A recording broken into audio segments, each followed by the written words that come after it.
Hi guys, and welcome back to Football Fix. Today I'm joined by Thomas. Hiya. And I'm Alex, as you'll know.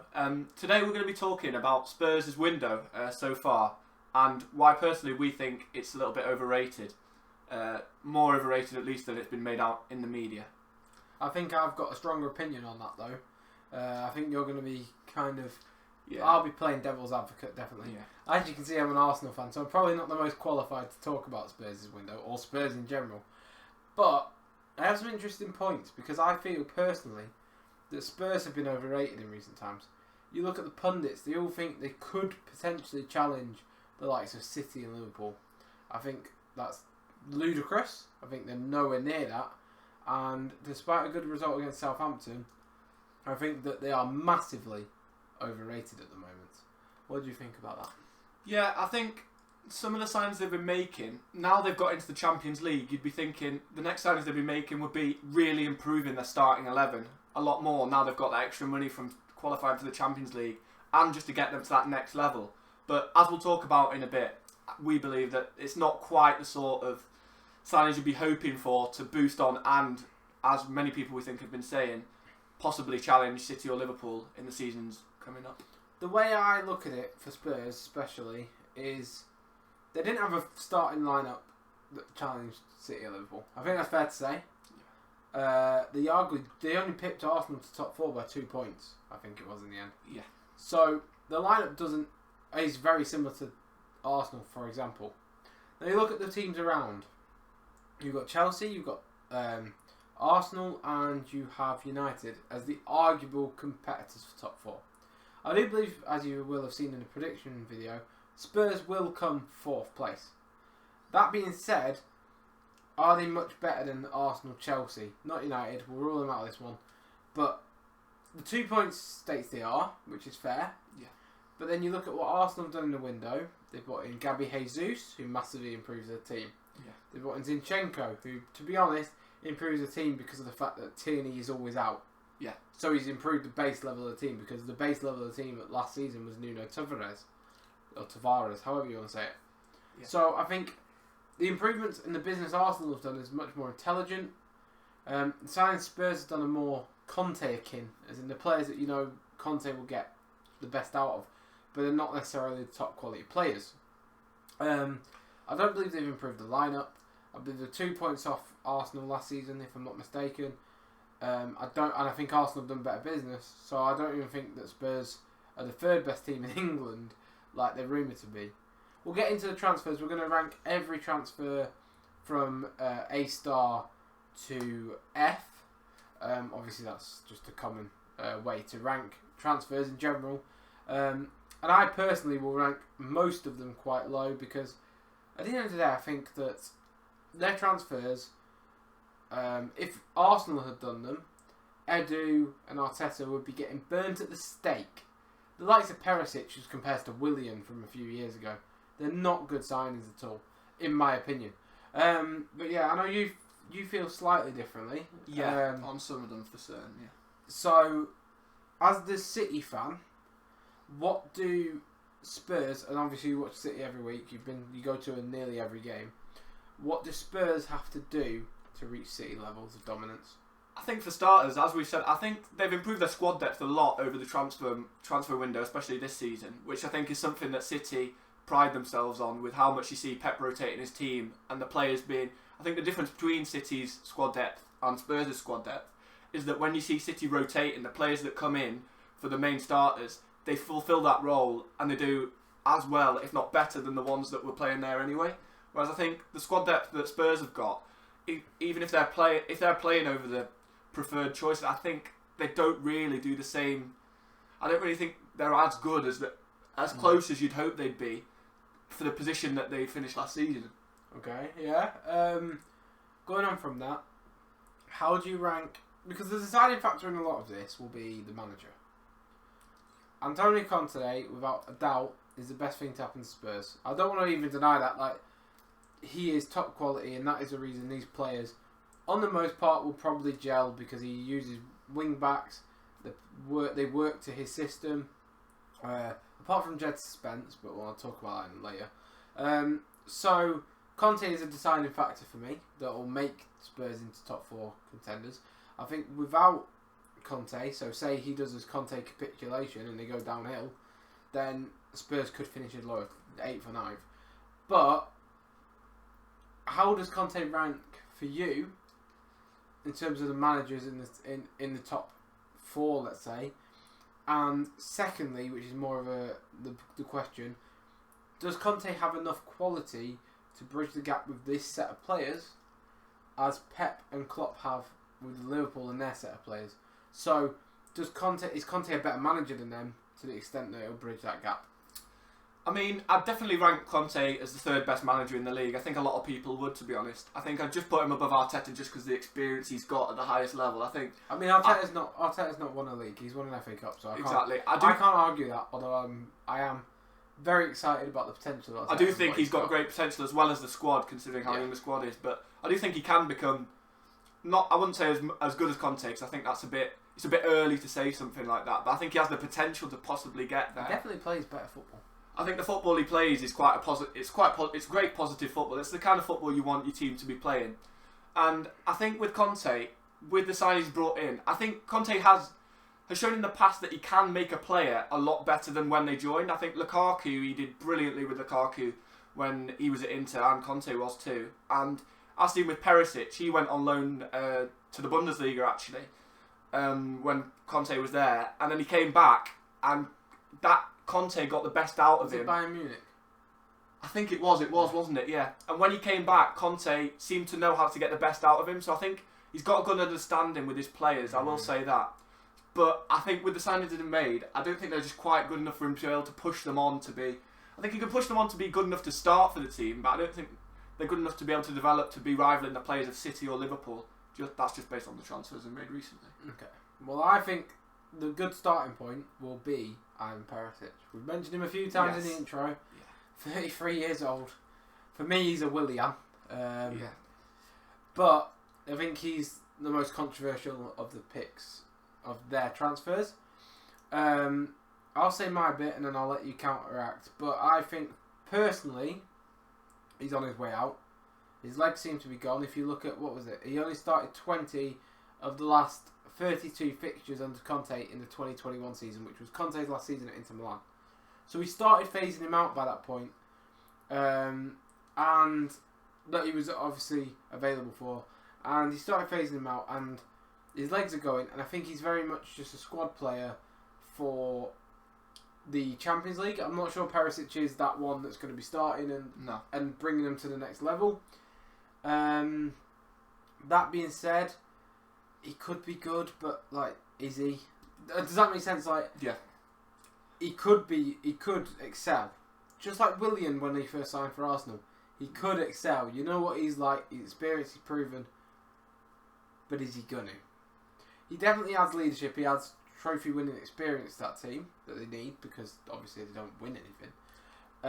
He's had time under Conte before, but one thing that's interesting that I want to point out is towards the end of his tenure at Inter Milan, e.g. the last 3 months of his tenure, 4 months I believe it was actually, before Conte fell out with the ball and left, Conte started trying to sort of take Perisic out the side more. He tried to sort of move away from him. He obviously loaned him out previously, but that doesn't matter. So the fact that Conte was trying to get rid of a player that he didn't see as good enough for Inter Milan at that time, obviously trying to win the Scudetto, so then bringing in a player now that he sees good enough for Tottenham is a damning indictment of where Tottenham are as a club and what they need. Because how can you want a player now who isn't good enough for Inter Milan under yourself in the Serie A? Yeah. I think especially with the depth they've already got in the position, with already Sessegnon, who seems to be quite promising. I mean, scored a goal, didn't he? Scored the other day at Southampton. I do think he's quite a good player, and he's obviously got great potential for the future. And Sergio Reguilon as well. I think while he has had a few bad games, I don't see Perisic being enough of an upgrade on him to make it justifiable to bring him in and think, oh yes, he's going to play every game like Reguilon and Sessegnon have been sharing. Yeah. Because I think with those two, I think they're better off just getting by with them than having Perisic as well to mix into it and jumble up the sort of rotation system. Because 3 wing backs once, it's a bit too much, I think. It just seems really short-sighted as well. And I think Perisic directly links to a player that they've also signed, Jed Spence. Now, if they're going to sign Jed Spence for me, someone who's really, really promising last season, then surely you don't sign Perisic. Yeah. You allow Jed Spence to get those minutes at wing-back, even if it's on the other side, or either side, because he needs that as a developmental tool and needs to be able to get into the squad. Because 22 years old, it's not like you're bringing in an 18-year-old that you can slowly put in.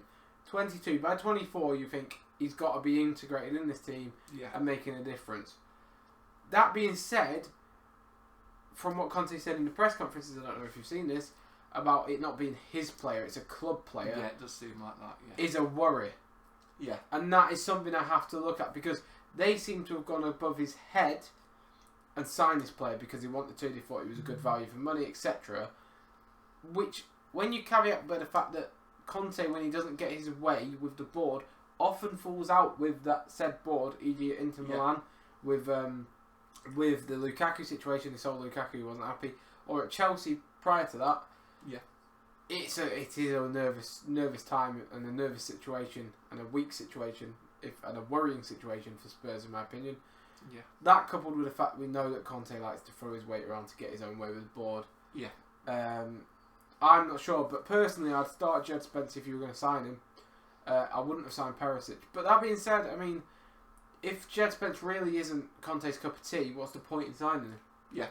So, I'm not denying Jed Spence is a good player or has potential, because he has got potential. Yeah. My worry is he doesn't suit Conte and he doesn't suit Spurs. No, yeah, I don't think he does either. But I think it's a good signing for the future, don't get me wrong. But I think when you've got such a contrast in signings between Perisic, who's obviously a Conte signing, and for the future doesn't seem to be the best move. And I think, as you said, with him taking minutes off Jed Spence, you've seen Doherty play on the left, You've seen them rotate from side to side. I think if you have Perisic for a couple of seasons, that does hinder Jed Spence's game time. And in those 2 years, like you said, by 24, you're hoping could be augmented as a regular starter, then you're hindering his potential. And Perisic himself isn't going to play every game of the season, as we've mentioned, because of his age. So I think overall it just doesn't really make much sense. No, I agree. And as well, like, the other signing that sort of doesn't make too much sense to me on this list, before we get on to the other two, which I think are decent signings, is Clement Langley. Yeah. 27, obviously I think he's a loan with an option from Barcelona, if I'm not mistaken. Yeah. And he's a player who has never set the world alight at Barcelona. He obviously showed good promise when he was young. Left-footed centre-half, which I feel is the only reason they have brought him in. Yeah, they're tough to come by, aren't they, the left-footed centre-halves? I mean, don't get me wrong, I think it is a fairly decent upgrade over Ben Davies, because for me, he was never a player who you think about playing in a back three. He is more of a full-back, but... Is it an upgrade, though? Because the way I saw Spurs last season, obviously they improved as the season went on under Conte. Ben Davies, Dyer and Romero looked very solid. Like they did. They looked like a good back three. I can't deny that. Obviously, I have bias. I want to just put that out there. But that was a solid back three. And as much as I don't think Dyer is a good footballer, he is everything that Conte sort of epitomises in a footballer in the back three. So I think those three work quite well in tandem together. And does Langley disrupt that? Does he take away? I know they need depth, but is Langley? What I'm trying to say is Langley what you want in that position, because when you look at it, when you look at it from any of the top managers sort of thing, and big clubs, they don't usually sign players that are 27. No. No, it sounds mad. Like City signed that Sergio Gomez. They try and couple that with either a world class talent or someone who's young with world class potential. Yeah. They never go for the middling player. Clement Langley is very much, in my opinion, a middling centre back. No, I agree, definitely. Yeah. So does he? Like, wait, like what is it? What is no, it? It is a bit of a strange one. It is a bit of a middle of the park signing, because you're thinking, like you said, I think you need to be going, especially to progress on and try and challenge. You need to be getting those top signings. One of those where you look at it and go, "Wow, that's a great sign. That'll really improve their team." With Langley, as you said, he didn't set the world alight at Barcelona. I think. Especially if he did, how big a club Barcelona is, I think you'd be hearing about him a lot more. And I think, you're hoping, like we've said before, you're hoping for a much bigger signing than Longley, who, for me, I'm not obviously not seen much of him, but for me is a very average signing. If you want a centre back, you want to, and I'm not saying this is realistic for them to get, but if it's a centre back that they want, you go for a Marquinhos, you go for a Kimpembe, you go for someone that is a huge reputation statement. Now, or you go intelligent. So, for example, Arsenal wanted a left-footed centre back. They targeted Gabriel Magalhaes for ages, and I only use Arsenal as an example because it's easier. Or City wanted a centre back. They targeted previously Laporte. They then who's a left-footed centre back. If we're going with that example, for ages they brought him in. Liverpool wanted a world-class ability centre back. They targeted Van Dijk over numerous seasons. That was the man they spent it on. Yeah. Clement Lenglet is not the revolutionary centre back who brings that back three forward. No. Romero is a very good centre back. Yeah. Eric Dyer is limited in ability, in my opinion, but he works in the three that they've got. He does. He can also step into midfield. Ben Davies isn't a centre back. I think that's fair. Yeah. But he did a good job covering. Their position, they needed to get in centre back, needed to be that world class ability to elevate them and transition them into a world class defence. Yeah. Which still, because of the limitations of the players in that back three, they still aren't a world class defence. No, yeah, I agree with that. Especially when you're thinking they're playing on further fronts this season with the Champions League. They're actually last season they were in the Conference League, weren't they? So it was kind of they were just putting the B team out, the complete B team, the youngsters, that sort of thing. But in the Champions League, when you're rotating, you're still wanting to be playing a very solid 11 in the Champions League as well as in the Premier League, considering they'll obviously be going for top four as well. So I think Longley, I wouldn't say he's good enough quality for either Premier League or Champions League for them to progress onwards. So you'd be hoping at least for one of them, say if he'd have been really experienced in the Champions League with Barcelona, which he wasn't because Barcelona haven't been the best, especially defensively over the past few seasons in the Champions League. I mean, they were beaten 8-2 by Bayern Munich. That also were shaky in that one when Liverpool won the Champions League with Gordon taking quickly Origi. Yeah. Like that was them capitulating at the back again. Yeah. So, I don't know.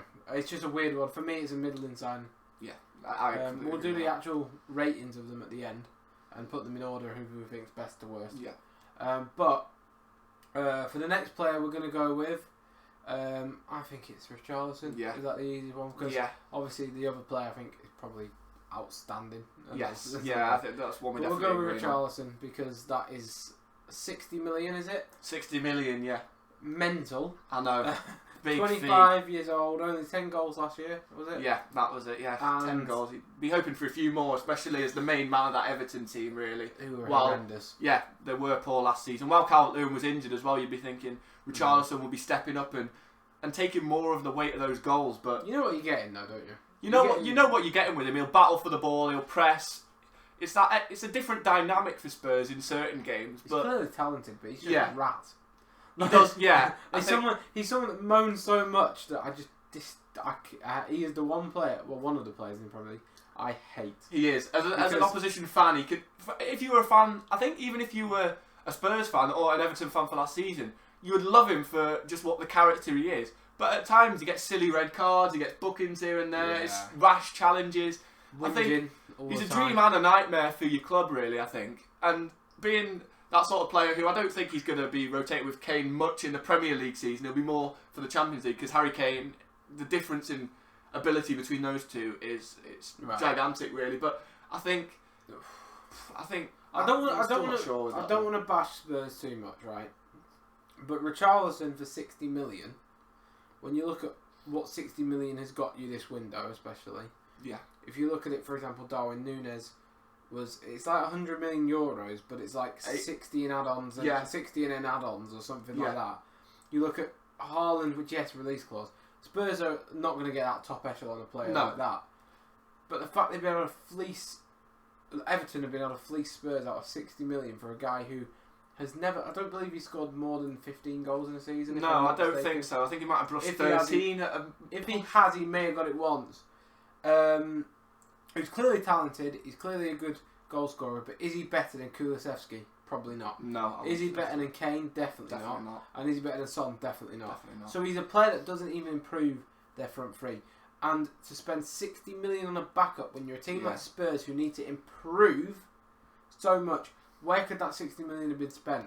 Centre back. Yeah, exactly. You put it in for instead of Langley, add 20 million maybe to it because you could have done with the sign. Especially if say Jed Spence wasn't bought, so you give Conte the 60 million for Richarlison plus 20 for a centre back. You're getting someone amazing. Yeah, like we said, some of the marquee signings because we're not, as we said just then about Spurs not signing a Haaland level player.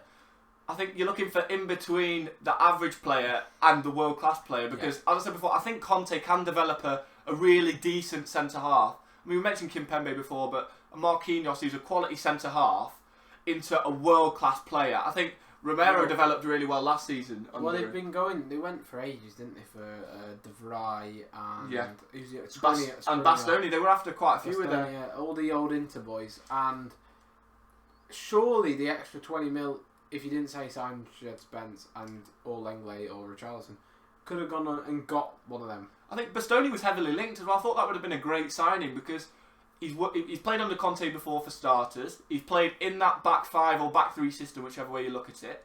And I think he's a quality player, and he's young as well. I think he's under 25, so that's the sort of player you want to be after. Yeah. But a 27 Longley who you'd be hoping coming into his prime, but he's not really in terms of his performances. Yes, it's not going to improve them enough. So what we're establishing here, right, is that Spurs' business isn't bad because of the business they've done. It's bad because of the business it's stopped them doing. Yeah, exactly. Yeah. And I'm not saying this is I want to caveat this because this business is good as far as Conte's concerned. Yeah. But in terms of the long-term ambition of the club, it's not going to get them anywhere. No, you'd be open. Yeah, you'd be open to be a bit more ambitious. I mean, you've been looking at if you see Chelsea, they've not changed manager, but it's the first transfer window with the new owners. I know they have been spending over the odds, but when they've wanted a player, and it's quite often a high quality player, you think Koulibaly, he would have improved for me. For me, Koulibaly is a bit overrated in my opinion, but I do think he would have improved Spurs, for example, a lot more than a Longley. Considering it was quite a good fee that they ended up having to pay for him, Chelsea, about 30 million, I think it was 35, which I think he's the same age. It wasn't. No, I think he had a couple of years left, but. Same age as Van Dijk, so he's in his prime. I think that sort of a signing is what you want to be hoping for. But is he really the same age as Van Dijk? He is, yeah. 31. He is? Yeah, 31. I thought Van Dijk was 29. No, both of them are 31 from what I know.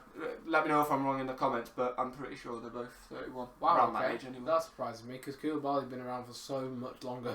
He has. I think Van Dijk burst onto the scene a lot later than Koulibaly did because he went from Southampton straight to Liverpool. But Celtic to Southampton, wasn't it, first? Celtic to Southampton, but as in that Premier League switch in quality was quite a big leap, whereas Koulibaly's been very consistent for 5 or 6 years now at Napoli. Yeah.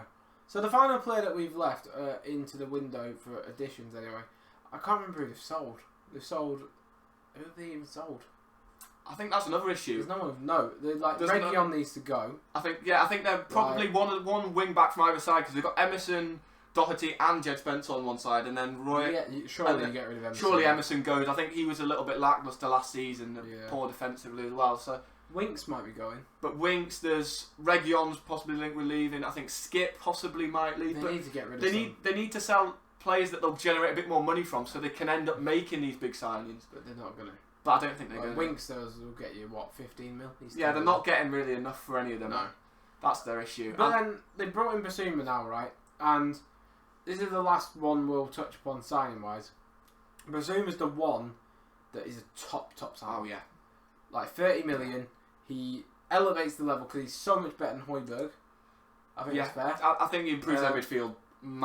He's amazing. He's amazing, and he's going to probably go with Bentancur and who's the other the player they brought in, Kulusevski.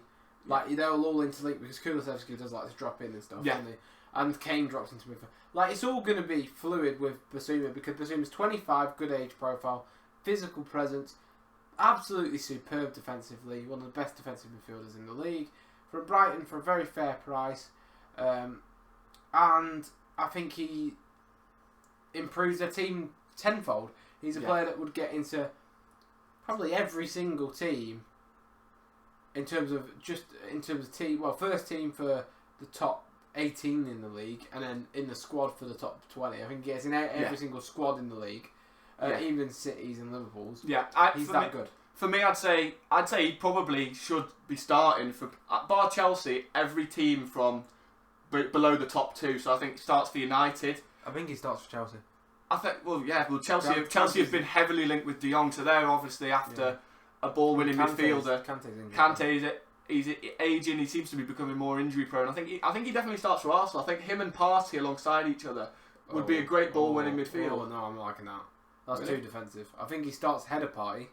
Oh really? If I'm being honest, Partey's a better transition. Like in transition, he's better with playing the passes and stuff.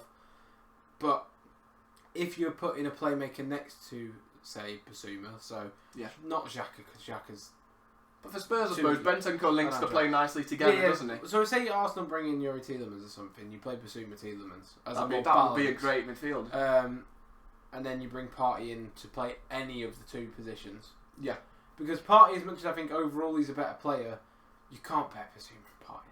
That would be mental. It's so defensive. It's unbelievable. Yeah, that would. Yeah, I suppose. Yeah. But then again, I do think Partey's better overall, but I wouldn't put them together. I think Basuma's so much of a specialist at his role and so good at being just a defensive powerhouse midfielder. He is what United needed. Yeah, definitely. It surprised me that.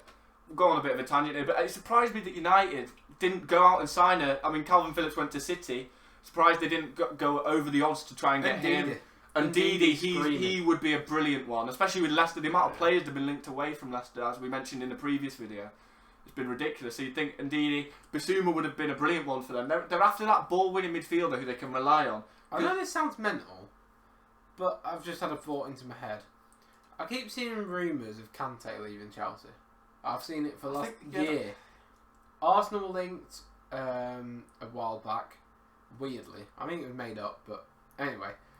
If United put 30-40 down, because he is injury prone. Yeah, and he's aging now. He's over 30, Kante, isn't he? Would they accept? Like, would you accept? If you were Chelsea and United said 35 Kante. I mean, he's that exact player that they're after, isn't he? Because you look at McTominay and Fred. I actually think that Fred and McTominay would work well if they were beside a player like Kante who would go and do all the running for them. But their issue is together. I just think together it's just calamitous because neither of them are doing enough defensively. I don't think McTominay works well in any midfield. I think McTominay's horrendous. Fred's decent, but McTominay's rotten to the core. He shows a bit of passion by breaking someone's leg. Yeah, he does frustrate. It is a bit of a frustrating watch. But this isn't about United. Let's go on to our rankings. Firstly, in order of what we think's best to worst signing. Yeah. We'll caveat this with value to money because I think that is something that's important in markets. Yeah. And then we'll give a rating, so A star to F, and we will then couple that with obviously doing it in order, and then we will leave it open to you. What do you think? Who do you think Spurs' best signing is? What do you think Spurs can do for the rest of the window? Because surely they need to sign a few players more. They definitely need a centre back, in my opinion. Still, for sure, that's they need to shift out a lot of players as well that are deadwood. But go on, I'll let you do your rankings first. Right then. So what should we do it in? Should we do it in order of best to worst, or are we going? You do yours. So you do best to worst and rank yours. Right. Okay. So my bottom signing is Longley. I just think it would. I'll spoil the next one, but it was between him or Perisic for me because what's Longley getting rank wise? Longley, we have explained each individual chapter, so you may as well just list them. So for Longley, I'm going with an E because I think he's not so bad that it's a bottom of the pile signing. Because at the end of the day, he has played for Barcelona, but I think it is a poor signing. He had so much potential once as well. He did. Prone, yeah. I'll keep going. Yeah. So and then I've got Perisic, who. For me, I think he's a better signing than Longley just because of the quality over Longley he has for this time being. That's what I will say about Perisic, because when he does play, I think he'll play really well for Spurs. Don't get me wrong. I think Longley will play more games, but I think he'll be a lot more average across the course of the season. That's all I will say. So for Perisic, I think I'd probably go with a D for Perisic, slightly better. Okay. And then my third best signing, I've gone Jed Spence, just because I think. For the future, while it's not a Conte signing, as we've mentioned before, it's more of a club signing. I think for the future, even beyond possibly Conte, I think for the club it's a great signing because there were a lot of clubs in for him at the end of the day. I think, for example, Arsenal could have done with him just that extra cover. Yeah. I think I think it's a risk-free signing, Jed Spence. Yeah, That's my point. Yeah. Because you're not spending over the odds for him at 15, 20 million. That's not much in today's market, and he's got the potential to develop into a player who you'd be going. He's up there in the wing backs in the league. Here's something to just ask to throw it into there before you give your overall rank. If you've got a manager like Conte, who is without a doubt up there with Pep and Klopp, he's closer to Pep and Klopp than he is Tuchel, in my opinion, in terms of ability. Yes, yeah, I agree with that. I'm not saying he's in the top 2 bracket. He isn't. But if you've got someone who's proven winner, who knows how to get trophies, who knows how to build a team, similar to Mourinho, do you not do everything to let them have what they want? Considering Spurs' priority now is winning a trophy, any trophy. You don't go ahead above his head when you've got a generational manager to sign someone who he doesn't want. You give them what you want. So I'm not saying Jed Spence is a bad player. He isn't. He's a great prospect, and he had a great season last season. But does that affect your ranking? I mean, it does worry me that they're not giving him full reins, because you think what he did last season after when Nuno started the season. They got off to such a bad start. I think they were in 8th or something. It was looking... I mean, obviously for an Arsenal fan, you must have enjoyed it a lot, but they were really poor. And the way he came in and managed to get them that top 4, I wouldn't say against all odds, but the way he got them that top 4, and especially at the end of the season, I think Arsenal... There were a few slip-ups at the end of the season, Newcastle being one of them. But I think the way you transform that team, you'd hope that the board would be giving him some backing. And the proper backing where it's like, we give you the full trust, you go and sign who you need, we'll give you all the money, well not all the money, but the money that you need for those signings. Yeah. So it is worrying that they're going over his head. And you think they trust him after being there for such a short time, getting top 4, which Spurs have struggled with over the past few seasons. Yeah. So that does worry me for sure. But I think just in general, the signing if you stand back and look at the signing for the future, I think it's a lot better than the ones that I've put below it. What ranking are you giving it? I'm giving him a C. Yeah. Middle of the park really for me, Jed Spence signing. If the manager wanted him, what would you give it? If the manager wanted him, I'd probably put him at a B. I'd put him that rank above, because I think as a player you want to be coming into a club where you've got the manager's faith. That's the main thing, because I think a lot of players, Lukaku, Conte had full faith under him and you saw him thrive. Whereas when he went to Chelsea, it seemed like they didn't have faith in him. They didn't play to his strengths. That was when he had issues and came into bad form. So you do want to be backed by a manager, but overall, I think it's a decent sign. Fair enough. Richarlison? Right, Richarlison. So for Richarlison, I've put him as a B, because I think it's a decent signing. I don't think it's a bad signing like say Longley, who's a very average player in my eyes, but. As well, the reason I've not put him top of this list is £60 million. I feel like I almost think they've been a bit conned with that price. I mean, you've seen some of the prices that teams are having to be paid. I mean, look at 40 max. Yeah, you're thinking. I mean, the fact that Arsenal got Jesus for what was it? Was it 45 in the end? Was it 50? Yeah, I'm not sure. I mean, the different types of players. The different players, but I think 45 for Jesus is a little bit much, if I'm honest. I think Jesus, but if you compare them though, 15 million more, and for me, I'm biased as a City fan watching Jesus quite a lot, but I think many people will agree that Jesus is a lot better player than Richarlison is. I mean, he only got 2 goals less than him last season, Jesus. And he played less minutes. And he played a lot less minutes in a team that's heavily rotated, so he's a bit worrying. Maybe on second thought, I'd rank him as a C. As a C. Okay. Put him on a similar level to Jed Spence, because I think he's less for the future, but he does. I think Spurs' big problem was Harry Kane gets injured, or if Harry Kane's struggling because he's just getting overrun, especially now the games they'll be playing in the Champions League. I think it's a good signing for depth, but you want to be improving your team, don't you? Not just the depth. Okay, finally. Basuma. And finally, Basuma, I've ranked him as an A signing, because I just think not an A star. Not an A star, no, not quite an A star, because he's not free. Not because he's not a free, but I just think it'll be one where I'll wait and see how he integrates into that team, because I think he was main man in terms of the midfield at Brighton, and he stood out so much. But when you stick him into a Spurs side, where I do think he might get rotated a bit, I can't see Højbjerg dropping out for ages, or him dropping out for ages. So I think Højbjerg is just. I don't really rate Højbjerg. I don't rate him too highly either, but I don't see Højbjerg just completely dropping out the side. I'll tell you what, if Basuma puts in 3 amazing performances, Højbjerg ain't going to look until Christmas. I think that's a fair thing to say, because Basuma he's one of those players. He wins that ball back so much in the midfield, and I think he's a lot more hard working than Højbjerg is. As in, he harries the ball down. It reminds me a little bit of how Kante works. As in, he runs after players. His stamina is unreal. Basuma is a cheap man's Ndidi. I think, but he's very good. Like, I'm not saying that's not a blight against him. And I think Ndidi is an overall better footballer, but they are basically the same player. For me, I don't watch Ndidi much. I'd say he's more of he'll go and chase the ball down. He'll be all over the pitch. I think Ndidi's more of he'll sit in for you and he'll be that anchor of the team. For me, Ndidi's more, from a City fan's point of view, comparing more to a Rodri type, as in he'll sit in deep. He'll carry the ball down like Rodri does, but I don't think he's all over the pitch like a Basuma would be. I think Ndidi makes more interceptions and sort of reads the game better, whereas Basuma's more of an aggressor that will go and take someone out.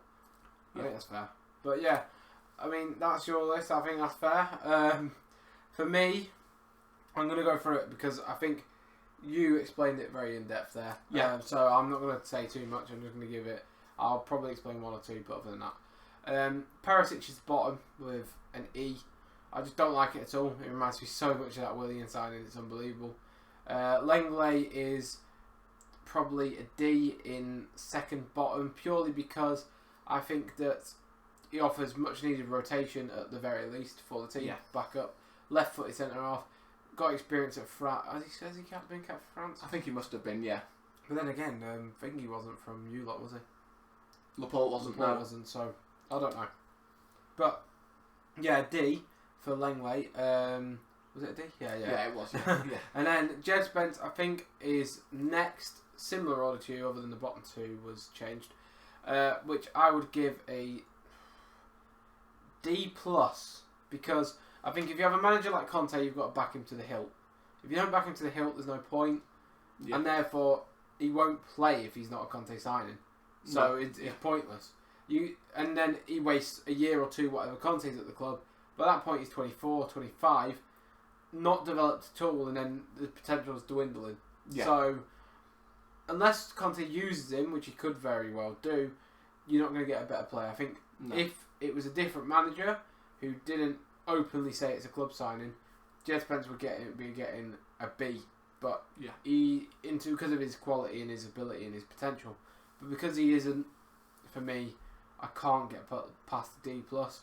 Richarlison for the money spent, a C, if that, probably a C-. I think for the money and what it probably cost them, in terms of potential players they could bring in, instead of him, for the quality of player that would cost that cost bracket, I think it's not.